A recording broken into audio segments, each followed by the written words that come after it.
y verdad. En la Biblia, hablar de crisis, de situaciones complicadas, tiempos difíciles, no era algo fuera de lo común, más bien era algo común.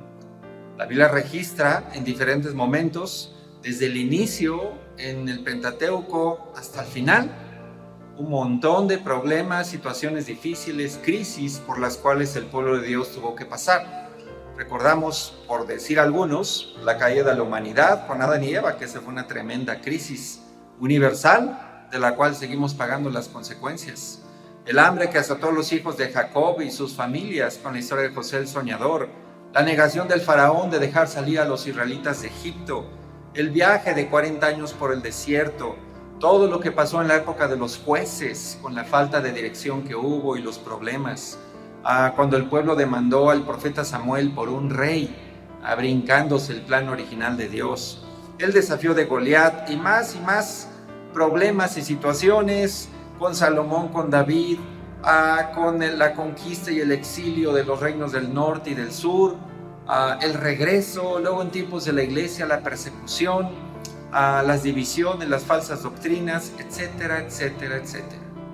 Todo el tiempo la Biblia nos habla de situaciones de crisis, tiempos complicados para el pueblo de Dios. Sin embargo, hay una de las cosas relevantes que la Biblia nos menciona que debe haber en tiempos de crisis, tiene que ver con decir la verdad. Éxodo 32, versículo 1 dice: al ver los israelitas que Moisés tardaba en bajar del monte, fueron a reunirse con Aarón y le dijeron: tienes que hacernos dioses que marchen al frente de nosotros, porque a ese Moisés que nos sacó de Egipto, no sabemos qué pudo haberle pasado. Aarón le respondió: quítenles a sus mujeres los aretes de oro y también a sus hijos e hijas y tráiganmelos. Todos los israelitas se quitaron los aretes de oro que llevaban puestos y se los llevaron a Aarón, quien los recibió y los fundió. Luego cinceló el oro fundido e hizo un ídolo en forma de becerro. Entonces exclamó el pueblo: Israel, aquí tienes a tus dioses que te sacaron de Egipto.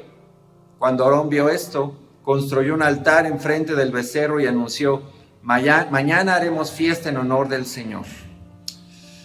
Y bueno, lo que sigue en este pasaje es Dios diciéndole a Moisés: baja pronto porque este pueblo ya se echó a perder.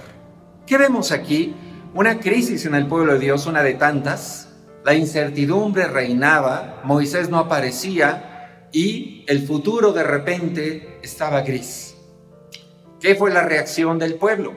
Le demandaron a Aarón dioses que marchen al frente de nosotros, como dice el versículo 1. ¿Qué quería decir esto?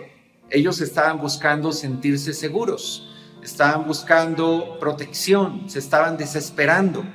Y esta es una reacción humana típica ante el miedo y la incertidumbre. Hacemos cosas locas y decimos cosas locas.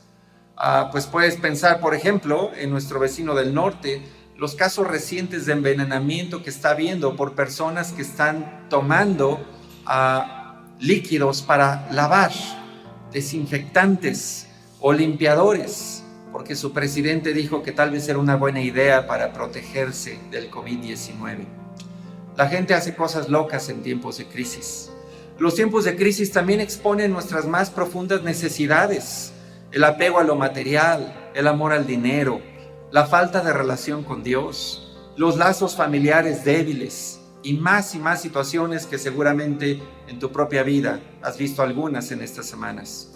Esta es una gran oportunidad para Satanás al ofrecernos salidas, soluciones o caminos que brinden seguridad y certidumbre aparentemente, pero que no son de acuerdo al plan de Dios. Aarón, el hermano de Moisés, en lugar de hacer algo, decir algo, enfrentarlos, los dejó que siguieran con su plan y hasta les ayudó. ¿Cómo hubiera cambiado la historia que siguió, toda la ira de Dios que se desató sobre el pueblo, si Aarón hubiera sido un hombre que defendiera la verdad y los confrontara con lo que estaban pidiendo? Vamos a ver otra historia de crisis. Hechos 6, versículo 1, ahora en tiempos de la iglesia primitiva. En aquellos días, al aumentar el número de los discípulos, se quejaron los judíos de habla griega contra los de habla aramea, de que sus viudas eran desatendidas en la distribución diaria de los alimentos. Así que los 12 reunieron a toda la comunidad de discípulos y les dijeron: No está bien que nosotros los apóstoles descuidemos el ministerio de la palabra de Dios para servir las mesas. Hermanos, escojan de entre ustedes a 7 hombres de buena reputación, llenos del espíritu y de sabiduría, para encargarles esta responsabilidad. Así nosotros nos dedicaremos de lleno a la oración y al ministerio de la palabra.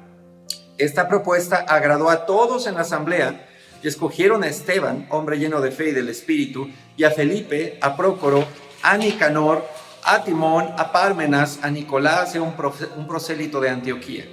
Los presentaron a los apóstoles, quienes oraron y les impusieron las manos. Y la palabra de Dios se difundía.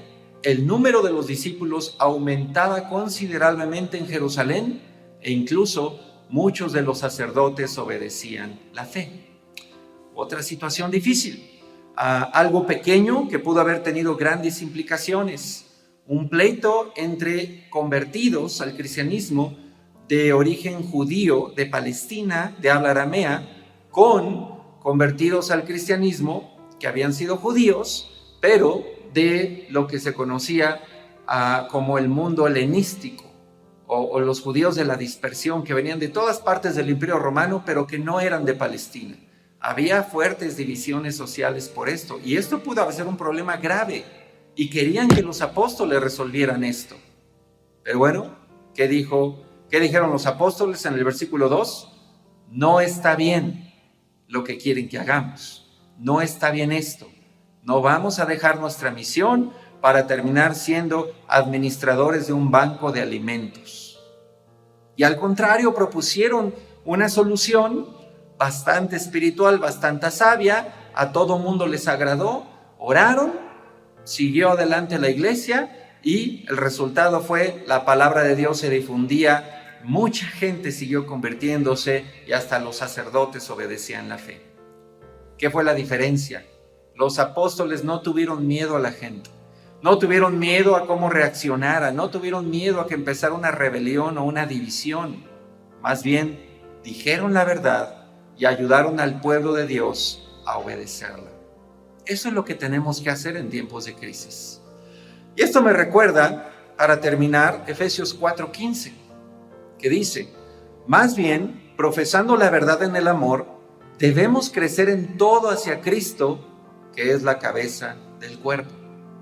Tal vez esto significa la aplicación de esta escritura, lo que acabamos de hablar, mantener el amor como motivación todo el tiempo, pero al final de cuentas necesitamos seguir escuchando la verdad. Las crisis que pasamos en la vida no son una excusa para rodearnos de mentiras y extraviarnos en ellas.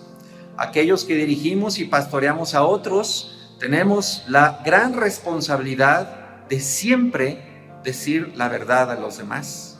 Y unos a otros debemos decirnos la verdad, motivados por el amor, pero al fin y al cabo necesitamos decirnos la verdad. De esa manera podemos protegernos de las desviaciones doctrinales o prácticas que podamos tener en tiempos difíciles y salir de esta prueba glorificando a Dios. Ese es mi deseo y mi oración para todos nosotros en la iglesia.